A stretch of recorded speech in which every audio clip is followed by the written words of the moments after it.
Salut à tous, j'espère que ça roule. Aujourd'hui, on va reprendre un petit peu nos dessins de portrait. On va travailler sur cette petite planche. On va commencer par travailler d'abord les volumes vraiment de base grâce à la méthode Lumi. Ensuite, à l'intérieur de la tête Lumi, on va placer les yeux, le nez, la bouche. On va parler un petit peu des volumes les plus généraux. Et ensuite, on va faire un modèle un petit peu plus grand, celui qui est juste à côté. Et on va pouvoir parler un petit peu plus en détail des facettes de base structurelles du visage. Si tu es déjà familiarisé avec la méthode Lumi, tu peux passer peut-être les 5 premières minutes. Néanmoins, c'est toujours bien de réviser. Et si tu es vraiment un débutant dans le portrait, je peux t'assurer que c'est la méthode la plus pragmatique, simple, directe et efficace que tu puisses trouver probablement. Donc prends un crayon, une feuille de papier, abonne-toi à la chaîne et puis on va commencer les exercices de suite. Si tu vois que c'est un petit peu lent, n'hésite pas à mettre pause. C'est une vidéo qui fait à peu près 20 minutes, mais moi j'ai mis environ 1 heure à faire tous ces petits dessins. Donc c'est normal que ça te paraisse un petit peu accéléré parfois. Juste mets pause, fais le truc au fur et à mesure, répète, perds pas la motivation, puis ça va finir par rentrer. On y va. Bon allez les amis, on va se revoir un peu la tête Lumi. Donc pour commencer, tu fais d'abord une sphère. Donc tiens ton crayon comme ça, si tu veux, c'est pas mal. Et puis tu fais juste, tu vas tranquillement jusqu'à ce que ta sphère commence à se dessiner de façon de plus en plus précise. Alors t'inquiète pas si au début tu as des mouvements un peu pas très précis comme moi là tout de suite, en fait ça va se décanter, il faut juste le temps de s'échauffer un petit peu. Et ce qu'on va faire, c'est que je vais en faire 3 directement. Quand tu t'entraînes à faire ce genre de truc, quand tu dessines de façon générale, je te recommande plutôt d'essayer d'entraîner bien ton poignet plutôt que de tourner ta feuille. On voit souvent des gens qui arrivent à faire des sphères super belles ou des ellipses super belles en tournant leur feuille, en faisant tout le temps le même mouvement. Alors c'est bien, mais lorsque tu peins et que tu fais sur un gros format, tu peux pas le faire en fait, donc tu te retrouves ennuyé. Donc vaut mieux prendre l'habitude de dessiner sans bouger sa feuille, ça va t'aider plus en fait. Donc on va commencer par celle d'en haut, on va revoir la tête Lumi de face. Donc on va mettre un axe central, tac. Là on va mettre un axe sur le milieu. Donc là, c'est vraiment de face, de plein pied, plein fer. Sur les deux côtés de la sphère, on va couper cette distance-là, tac, en 3 tiers. Et à ce niveau-là, on va enlever un morceau. En fait, on va enlever un morceau de sorte à ce qu'à l'intérieur, il y ait plus ou moins un carré qui se fasse comme ça. Ok, ça veut dire que de l'autre côté aussi, tu fais un point ici, un point là, et t'enlèves un bout. Toute cette zone-là, on l'enlève. Ensuite, on peut faire une ligne qui va de ce point à ce point. Et ensuite, on peut faire 1 tiers, 2 tiers, 3 tiers. Et ensuite, en bas, on peut refaire une marque au 3e tiers. Et ça va représenter le bas du visage, ici, là. Ensuite, de cette zone-là qui représente la tempe, on va faire ceci et cela. Donc là, on a le haut de notre crâne, le bas du menton. Ici, on a la base du nez. On va voir tout ça après, tout en détail. Là, pour le moment, on reste sur le truc de base pour ces 3 petits exemples. La base du nez ici, et puis l'endroit des sourcils à ce niveau-là. Et au milieu, au centre complètement du visage, qui va tomber à peu près au tiers haut. Cette zone-là, en fait, si tu la divises en 3 tiers à nouveau, tac, tac, tac, tu vas avoir un trait ici qui va tomber à peu près au milieu du visage comme ça. Et ça représente la ligne sur laquelle les yeux sont posés. Ensuite, sur celle-ci, on va faire quelque chose plus de 3/4. Ça veut dire que mon axe central, l'axe de ma tête, la zone qui représente le centre, je vais faire une petite croix comme ça sur le côté.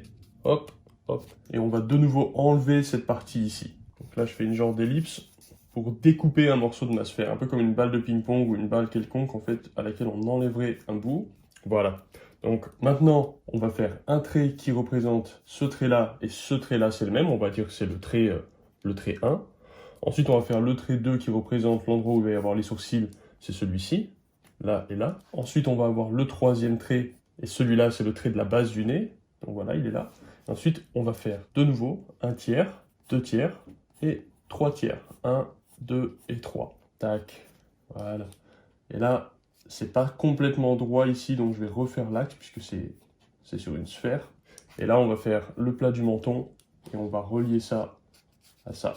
Et là, ici, au milieu de ce cercle-là derrière, on a le début, voilà, de la mâchoire. Nice. Maintenant, on va faire le profil complètement. Peut-être j'aurais dû le faire avant celui-là d'ailleurs, mais on va faire le profil. Donc, deux profils, du coup, on a de nouveau cette même sphère. Sauf que nous, on va regarder, notre personnage, il va regarder dans cette direction complètement. Donc ça veut dire qu'on va de nouveau faire une croix au centre. Ensuite, on va de nouveau faire notre petite découpe. On va enlever la partie qui ne nous intéresse pas. Ça veut dire qu'on va faire enlever à peu près un cercle de cette taille. Donc là, on fait de nouveau le trait de l'implantation des cheveux, le trait qui va représenter la ligne des sourcils, le trait qui va représenter la base du nez, 1 tiers, 2 tiers, 3 tiers. Et là, on a la base du menton. Tac. Et ici, en fait, ça va venir se relier comme ceci. Et là aussi, ça vient comme ça. Voilà. Pas mal. Et on peut voir que la boîte crânienne, elle est effectivement plutôt très balèze. De profil en général, hein, on se rend compte à quel point le visage en fait est petit comparé à la boîte crânienne. Donc ceci étant dit, ce qu'on peut savoir là, c'est que ça, c'est le plan de côté, et ça, c'est le plan de face. De nouveau ici, ça, c'est le plan de côté, et cette partie devant, c'est le plan de face. De nouveau ici, cette partie-là, c'est un des plans de côté. Voilà, un autre plan de côté, et la partie blanche devant, c'est le plan de face, et puis ce qui dépasse ici n'existe plus. On est d'accord que ça dégage. Bon, ça c'est vraiment la base ultime. Maintenant, on va en faire deux autres, simples aussi, mais avec un peu plus de mouvement, un peu plus de dynamique. Alors maintenant, pour le coup, évidemment, selon le sexe, et puis selon le type d'individu, c'est sûr que Mike Tyson, il n'a pas exactement le même coup qu'Angelina Jolie. Et ben voilà, le coup, il vient comme ça, ou alors il va venir ici, il prend son implantation derrière le crâne. Mais ici, de profil, ce qui est important de comprendre, c'est que le coup, en fait, part en général comme un plat ici, comme ça. D'accord ? Ça remonte pas, à moins d'être vraiment très très maigre. Éventuellement, ça peut même redescendre, si pour le coup il y a du gras, ou après un certain âge, le coup il a tendance à descendre un petit peu, comme un tissu posé sur quelque chose de dur. Bon, maintenant on va faire deux angles un petit peu plus en perspective. Donc comme d'hab, tu fais ta sphère, on va faire le centre, l'axe central qui va représenter le dessus des sourcils. Mais pour le coup, cette fois-ci, c'est un petit peu incurvé, puisqu'on voit quelque chose un petit peu dans la 3D. Et on va faire aussi l'axe central où il y a le nez, le centre des yeux, etc. Un peu comme ça. Donc notre personnage, il pointe, il regarde dans cette direction. Je note ça de façon un peu plus lourde, de sorte à ce que ce soit bien lisible sur l'écran. Mais quand tu dessines, toi, garde ce genre d'étape vraiment très très légère. Le plus léger possible, c'est le mieux. De nouveau, on va faire notre découpe sur le côté. Donc ça, maintenant, on est d'accord que c'est plat ici. Ensuite, on peut faire notre ligne des cheveux. La première ligne en haut, on la voit plus trop, puisque maintenant elle est en haut, donc à cause de la perspective, on la voit moins. Celle-ci, qui représente la base du nez, s'enroule aussi autour de la sphère, et pour le coup, on la voit plus devant, hein, compte tenu de notre perspective. Et de nouveau, on va faire ici 1, 2 et 3. Et là, on va avoir la ligne du bas du menton. Ensuite, à la moitié de cette coupe, ici, comme ça, dans le centre, on va faire la mâchoire qui redescend et qui revient devant. Et de nouveau, si le mec prend la lumière de face, eh bien on sait que ça, c'est la partie de côté. Ça marche pour femmes, hommes, enfants, etc. Après, bien sûr, les proportions changent selon chaque individu, mais dans l'ensemble, on est tous des humains, et de fait, on se reconnaît tous en tant que tels, donc on a tous la même structure de base. Allez, je vais en faire un autre, mais pour le coup, dans l'autre logique, c'est-à-dire vu un petit peu d'en haut, et ensuite on va commencer à appliquer le nez, les yeux, etc. On va parler un peu plus des choses indépendamment. Donc maintenant, on va faire le portrait plutôt dans cette perspective-là. On le voit un petit peu par-dessus, et ça, ce sera la partie face, tu vois. Et là, on voit un petit peu la partie des cheveux. Donc notre ami pointe dans cette direction, c'est là-bas qu'il regarde. Ça veut dire que là, sur le côté, ça va faire un angle, comme ceci. Tac. Et là, on va pouvoir enlever la partie qui nous intéresse pas. Ensuite, on peut noter la zone de l'implantation des cheveux. Donc tu vois typiquement cette ligne-là, que sur ce croquis-là, on voit pas, en haut. Et bien sur le croquis que je suis en train de faire maintenant, on la voit beaucoup. Parce que c'est comme ça, c'est le positionnement, l'angle en fait qui nous permet de voir cette ligne. Et ensuite de nouveau au tiers, tac, voilà. Ensuite on va faire venir cette partie-là comme ça, hop. Et de nouveau cette partie qui est là-bas devant. Et de nouveau là on a la partie du côté. Alors c'est pas parce que c'est le côté que c'est plus foncé, hein, ça dépend d'où la lumière vient. Ça pourrait tout à fait être le côté qui est éclairé, et puis le front qui est pas éclairé, ça dépend des moments. Hop, et puis on voit le cou qui s'implante dans le corps. Voilà. Donc pour reprendre un tout petit peu le côté tridimensionnel du truc, on est d'accord que là dans la perspective, si ça c'était une boîte, ça va dans cette direction, ça va dans cette direction, ça aussi, hop, et puis devant, ça tourne en fait. Bref, tout ça c'est bien joli, mais j'ai bien conscience que ça ne nous donne pas suffisamment d'informations. Donc on va reprendre sur le dessin de face, ok? Le dessin de face, tu peux faire une arche ici comme ça, tac. Et ça c'est vraiment la partie de l'arcade sourcilière, ça c'est l'os en fait qu'on voit comme ça. L'os, en fait, il vient comme ça, il fait sa petite vie, à peu près à 1/3, 2/3, tu vois ce que je veux dire? Et après, là, ça s'arrête, comme ça, voilà. Et l'œil, le globe oculaire, il est là-dedans, tac. Donc cette ligne-là, c'est là où on va avoir, globalement, on va avoir les sourcils. Ensuite, en bas, ici, ce qu'on peut mettre, c'est le nez, un peu dans un premier temps, c'est vrai que le nez, c'est bien de le mettre rapidement. Et le nez, on voit toujours un petit peu un morceau lorsqu'on est de face. Donc là, en fait, ça, c'est le tout devant du nez. Et cette partie-là, c'est la partie en dessous où on voit les narines, etc. Et ça fait toujours cette petite forme ombragée. Et ensuite, de nouveau ici, on peut couper au tiers. Et à peu près sur le tiers ici, le tiers du haut, on va avoir la bouche qui va se poser. Au niveau des yeux, il faut comprendre que ça, c'est une cavité ici. On va placer les mêmes choses sur tous les autres et ensuite on va de nouveau passer au niveau suivant en complexifiant encore un petit peu plus. Donc ici, maintenant qu'on est un peu de 3/4, on va voir c'est un tout petit peu plus compliqué. Je vais faire un petit schéma ici. Donc on va illustrer notre front avec un volume de type cubique un peu aplati. D'accord? Ça c'est le front. Là on a le centre et ensuite on a les joues qui partent comme ça vers le bas. Ok? Donc front, cavité oculaire et puis là après c'est le début des joues.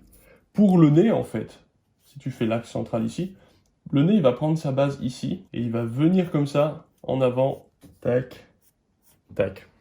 Ok, donc ce schéma-là il est vraiment super important, je te conseille de le faire une fois ou deux, ou au moins jusqu'à ce qu'il se ressente à peu près correctement.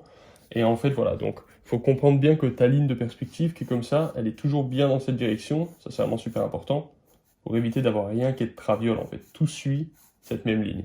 Ça veut dire que pour illustrer cette cavité sur ce dessin, on va couper au tiers ici de nouveau. Ça, c'est vraiment toujours très très pratique de faire ça. Et en fait, là, on va faire un angle ici comme ça, tu vois, tac. Et là, tu vois, on mécanise un petit peu la forme du visage, en raffinant un petit peu la forme. Et là, on a cette cavité à l'intérieur. À partir de cette zone-là, on va pouvoir mettre le centre du nez, faire ressortir le nez. Alors il a un sacré pif notre ami, mais c'est pas très important. Ici, on va faire la sphère oculaire qui est dedans, à l'intérieur de la tête. Ça, je trouve que c'est vraiment super pratique de faire une sphère à la place de commencer à faire les yeux directement. Ensuite, de nouveau ici, on va couper au tiers. Tac, tac. Et comme j'avais dit, là, on va avoir la bouche. La zone de la bouche, elle dépasse un petit peu, elle revient vers l'avant. Tu vois là, on a toute la zone du museau comme ça, qui vraiment retourne devant. Donc on a une espèce de forme d'escalier entre cette zone qui regarde un peu vers le haut, là ça redescend un petit peu, regardez vers le haut au niveau du nez, ça redescend en dessous du nez, ça re-regarde vers le haut. De profil, tu as la zone du front, le pont qui redescend un peu vers le nez, le plat du nez, la bouche, enfin le haut de la bouche, le labré et tout, la lèvre supérieure, la lèvre inférieure, la partie qui va vers le menton, et ensuite tu as le menton, puis ça redescend à nouveau, et puis là ça repart là-bas. Tu vois, même si là, ça fait pas du tout une tête réaliste, tu reconnais la forme d'un visage, et finalement, c'est ni plus ni moins qu'un truc comme ça, quoi. Pour trouver l'os de la joue, tu peux faire un rythme qui part du centre de notre coupe là-bas, et en fait, tu la fais venir jusqu'au nez, comme ça, et aussi, tu peux faire venir un rythme qui part de ce même endroit, qui va jusqu'à la bouche, et puis là, globalement, tu vas avoir toute la zone qui, en général, est ombragée, puisqu'en fait, cette zone-là, regarde un petit peu, elle est inclinée vers le bas. Donc ensuite, pareil, ici, en fait, on va couper ça en tiers, on va faire notre front, admettons que le front vienne un peu comme ça, un petit peu l'arcade sourcilière qui remonte, tac, on peut faire notre ami le nez qui dépasse quand même pas mal en général, hop, qui vient dans la tête ici. Là, on a la partie du labré qui, en général, revient un petit peu devant, redescend sur la lèvre, tac, là ça redescend à nouveau. Rappelle-toi bien que chaque angle qui change de direction représente un changement de plan dans la perspective, comme ici. Tac, tac, tac, tac, tac, tac, tac, tac, tu vois? Et ça va évidemment influencer complètement la façon dont tes valeurs et tout sont organisées. Et ensuite, on va avoir notre ami le menton, hop, et là, voilà, ça remonte dans ce coin. Et pour les yeux, finalement, eh bien, du coup, ils sont à l'intérieur de l'os, et les yeux, ils sont dedans, ici, comme ça. Donc ici, pareil, on va de nouveau avoir cet endroit-là qui représente une espèce de cavité. Donc on peut de nouveau diviser au tiers. L'axe central, en fait, il nous aide énormément parce que c'est autour de ça qu'en fait on organise le tout. Donc si c'est comme ça revient peut-être un peu devant, ça redescend un peu, le nez, et c'est autour de ça que tu organises tes formes en 3D après. Donc le nez, il prend sa base ici. J'ai l'impression d'avoir tendance à faire des sacrés pifs à mes personnages. Je sais pas ce que j'ai aujourd'hui. C'est pas grave, j'essaie pas de recopier quelqu'un, mais effectivement, je fais des nez assez balèzes. Là, on a notre fameux endroit de changement de plan qui regarde vers le bas. Les globes oculaires qui sont bien à l'intérieur de la tête. Lui, on peut lui faire une mâchoire un peu plus forte, par exemple, qui vient un peu plus devant, pourquoi pas. Et la zone de la bouche, le museau qui dépasse un petit peu ça. On avait vu ça dans la méthode Rayleigh, comme ça, ce cercle ici qui nous permet d'imaginer la bouche qui dépasse, en fait. Et après, les cheveux, faut pas oublier que c'est du volume aussi, hein, donc tu peux tout à fait les interpréter comme étant un objet complètement en 3D, les cheveux aussi. Et ça dépasse du crâne, quand même pas mal. Les oreilles aussi, pardon, j'ai pas dit comment les placer. Elles arrivent à ce niveau-là, sur cette ligne, un petit peu inclinée en général, comme ça vers l'arrière. Et puis on peut juste faire une forme vraiment très très basique, pour le moment, tac. Et en fait, elles sont placées dans la perspective entre la zone de l'arcade sourcilière et la zone du nez. Donc sur le tiers du milieu. Ici, là. Bon, donc ça c'est vraiment la méthode Lumi de base. Maintenant on va faire un exemple un peu plus gros, pourquoi pas. Donc je vais juste faire une sphère plus grosse. Je suis exactement le même processus. C'est juste que c'est pas la même taille, mais à part ça c'est pareil.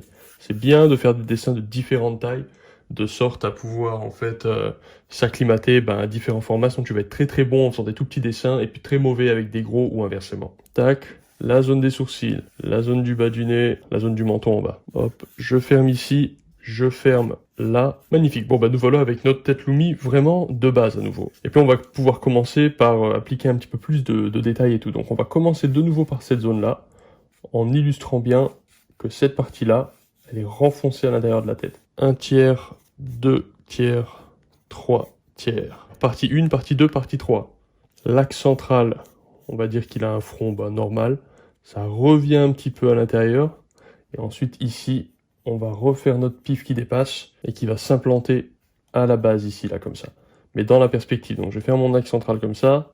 Là, on a l'espèce de pont, la partie entre les deux yeux et le nez, en fait, qui regarde un peu plus vers le bas en général. Hop, le volume du nez. Donc, je le note de cette façon, très très simplement, très minimaliste pour le moment. Là, je dessine mon axe central ici, toujours très très pratique de faire ça.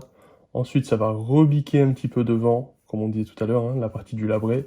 Même faire le petit nœud là qu'il y a en général au-dessus de la lèvre. Là, de nouveau, on va pouvoir diviser la partie du bas en 3/3. On va globalement avoir le tiers du bas qui appartient au menton, et puis la base du tiers du haut qui représente le milieu de la lèvre en gros. Notez que toute la bouche appartient à une zone en relief qui dépasse du visage elle-même, un petit peu comme le nez dépasse du visage. La bouche aussi, en fait, en cercle, dépasse la lèvre du bas, qui est en général un petit peu plus épaisse que la lèvre du haut. Tac. Ensuite, on va avoir sous la lèvre un plan qui regarde un peu vers le bas. Et ensuite, ça remonte pour le menton. Donc, si on continue notre ligne centrale, tac, tac, tac, tac, tac, tac, là, ça remonte un peu. Là, ça redescend un petit peu à l'intérieur de la lèvre. Tiens, je vais la faire en rouge, celle-ci, ça sera peut-être plus parlant. Voilà. Ensuite, ça ressort pour la lèvre. Ça redescend un petit peu vers le bas. Et ensuite là, alors évidemment, tout ça, ça change d'un individu à l'autre. Mais en gros, ensuite là, ça remonte pour le menton. Et puis ensuite, ça redescend vers le cou, etc. Et ensuite, on va pouvoir noter un petit peu plus nos facettes. Pour revenir un petit peu à la partie du haut, si de nouveau, on fait 1/3, 2/3, il y a un petit peu moins de choses à dire néanmoins. Néanmoins, les amis, nous avons quand même un rythme ici qui fait comme ceci, hop, et qui représente l'arcade sourcilière, un petit peu d'homme de Cro-Magnon, que moi j'ai très prononcé par exemple. Et donc si je redessine ma ligne centrale, ça veut dire que ici, ça descend tranquillement, et puis là de nouveau, boum, ça fait vraiment une bosse comme ça, tac. Voilà. L'avantage de cette ligne centrale, je dirais jamais assez, c'est tellement important, que du coup tu peux recalculer tout en fait sans avoir à te prendre la tête. Par exemple, si j'ai envie de me faire un mec qui a un nez un petit peu plus bossu que ça, là c'est vraiment un nez un peu stérile on va dire, c'est pas compliqué, il suffit juste de surélever un peu, tac, tu vois ta ligne centrale, et après en fait tu redessines tout en symétrie en fait, tac, tac, tac, tac, en respectant ta perspective, tu vois, et ça facilite énormément le boulot. Je reviens là, on va lui faire une arcade sourcilière de cow-boy un peu, parce que je trouve que c'est classe, hop, le plat de la tête est ou un peu pointu ou un peu plat, ça dépend des gens, la forme du crâne aussi, c'est évidemment pas une sphère comme ça, souvent tu vois, si je reviens un peu ici, tu vois, c'est souvent un truc un peu plus comme ça en fait. Maintenant, j'avais dit qu'un truc pas mal pour repérer les os ici, en fait, quelques formes, quelques bons rythmes, c'est de faire une ligne qui part du coin du nez jusqu'à cette zone-là, comme ça. Hop. Et de nouveau, tu fais une ligne qui part du coin de la bouche jusqu'à cette zone-là. Il faut évidemment pas faire un trait droit. Le but, c'est d'essayer de se rendre compte du volume. Donc, tu essaies de visualiser le volume dans ta tête et de le suivre, en fait. Et t'inquiète pas, c'est difficile, je le sais, mais ça va se faire tranquillement. On peut faire aussi un autre rythme qui part de ce point-là de nouveau, qui va partir comme ça et rafler le nez, hop, et qui va venir se coller dans ce coin-là ici. Ça, c'est des rythmes de la méthode Rayleigh qu'on a vu déjà et qui sont très pratiques. Et là, entre le rythme du nez et le rythme de la bouche, on peut foncer ici. Bref, on va venir aux yeux un petit peu parce que c'est une zone importante et puis pleine de mystères. Donc ce qu'on sait, c'est qu'en général, le début de l'œil, l'intérieur du début de l'œil, voilà, l'œil il est comme ça dans sa forme de base, l'intérieur du début de l'œil, c'est-à-dire cette zone-là, coïncide avec la fin de la narine extérieure. Évidemment, pas tout le temps, etc. Il y a mille trucs possibles. Néanmoins, quand on est de 3/4, en fait, ce qui se passe, c'est que c'est vrai, c'est comme ça de face, mais puisque là on est 3/4, ça rentre à l'intérieur du visage. Donc en fait, il faut reculer un petit peu, parce que là, il y a un volume de la joue ici, tu vois. La joue, elle bouge comme ça dans cette direction. Voilà. Donc en fait, le début de l'œil, il va plutôt être probablement un petit peu dans ce coin-là. Et de toute façon, je vais dessiner le globe oculaire parce que personnellement, je trouve que c'est la meilleure méthode pour placer des yeux. Donc voilà, tu peux repérer la largeur, comme ça. Donc là, j'oublie pas que en fait, ma sphère là, tu vois, c'est une sphère, c'est pas juste un rond. Et du coup, je vais essayer d'organiser mon œil en faisant en sorte qu'il s'enroule autour de cette sphère. Alors ça, c'est un peu complexe. Pareil, j'ai une vidéo exprès pour les yeux, donc je te recommande d'aller la voir. Hop, et là, tu peux utiliser ce rythme qui part de là, comme ça, et essayer de le faire venir coïncider avec l'autre côté, et t'essaies de ressentir un petit peu dans la perspective où est-ce qu'il doit être placé. Parce que là, c'est pareil, en fait, ce bulbe-là, c'est une sphère, et de la même façon, ça veut dire que nos amis les paupières et tout vont s'organiser autour de la sphère. Donc là, si je commence à perdre un peu mon sens de la perspective ou quelque chose me plaît pas trop, je vais de nouveau faire mes petites lignes de perspective, justement. Donc on va la faire venir d'en haut, comme ceci. Tac, tac. Là, ça redescend vers le bas, à l'intérieur de la cavité. Ça remonte sur la paupière. Ça redescend sur l'épaisseur de la paupière, le globe oculaire. Le haut de la paupière du bas. La paupière du bas qui redescend, et ensuite ça repart sur la joue. Pour le front, tu peux faire un genre de sphère ovale ou comme tu veux ici. Et puis en fait, ça va déterminer la zone et les angles et leur direction. Donc tu as un plan vraiment très frontal, tout devant. Et ensuite, autour de ce plan très frontal, tu vois, ça s'organise comme ça. Alors pour le nez, de nouveau, ensuite, tu peux venir recomplexifier un petit peu ta forme une fois qu'en fait tu l'as fait de façon bien simple, comme on avait fait au début. Donc le nez, tu peux le couper en 3 tiers également. Entre là, ici et là. Le tiers du bas, tu as le bulbe du nez. Tu peux illustrer ou par un rond, ou par un volume plus carré. Les deux techniques en fait existent. Les gens pensent en général qu'il y a une technique meilleure que l'autre, et puis chacun son point de vue sur la question. Moi j'aurais tendance à penser que ça dépend du type de nez que tu fais. La sphère va rendre compte de certains nez mieux que d'autres, et les carrés aussi vont rendre compte de certains types de nez mieux que d'autres. Donc ça c'est à toi de voir un petit peu. De toute façon je ferai une vidéo sur les nez très bientôt. Essaye bien de noter toutes tes petites facettes, et même si t'as pas trop étudié forcément un sujet ou un autre, essaye de toujours visualiser dans ta tête, et puis d'essayer de rendre compte du fait que ce soit un objet qui se déplace dans l'espace que tu es en train de dessiner. Tu vois, en faisant des hachures comme ça, tu peux bien donner de l'information, l'illusion d'ombre. Et en fait, c'est pas mal parce que ça permet en fait au crayon de remplir de grands espaces rapidement. Et ça suffit en fait, il n'y a pas forcément besoin d'avoir un ombrage le plus parfait possible. D'autant qu'ensuite tu peux l'estomper plus ou moins. Alors ça c'est un crayon de couleur, ça s'estompe pas forcément énormément. Mais avec un crayon graphite, il n'y a pas de problème. J'essaie de rajouter une arête un petit peu plus intense à l'endroit de la jonction entre les zones de lumière et puis les zones d'ombre. Donc effectivement, tu vas avoir une zone d'ombre et une zone de lumière qui ne puissent pas se confondre. Ça veut dire que il est impossible que dans ta lumière, tu aies une zone plus foncée ou aussi foncée qu'une zone d'ombre. Donc tu as vraiment deux familles bien distinctes. Et éventuellement, si tu veux rajouter des contrastes un petit peu plus puissants, c'est ou dans les crevasses, c'est-à-dire par exemple entre la paupière et puis cette partie, ou alors dans les trous du nez, ou alors ici, par exemple, la crevasse qu'il y a entre les deux lèvres, c'est un endroit vraiment qui reçoit très peu de lumière. Donc dans les crevasses, ou alors, et en fait c'est les deux qui vont ensemble, la zone de jonction entre la lumière et l'ombre. Là tu peux te permettre effectivement de la foncer un peu plus. Tu vas voir, je vais le faire, ça va donner un petit aspect très sympa, parce que ça permet en fait à l'ombre d'avoir une lumière réfléchie qui est vraiment très cool.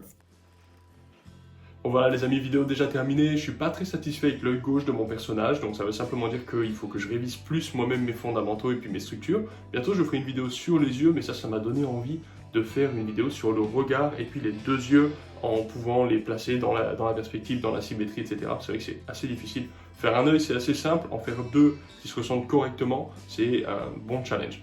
Donc voilà les amis, n'hésitez pas à partager avec vos potes si ça vous a plu, et puis à la prochaine, ciao.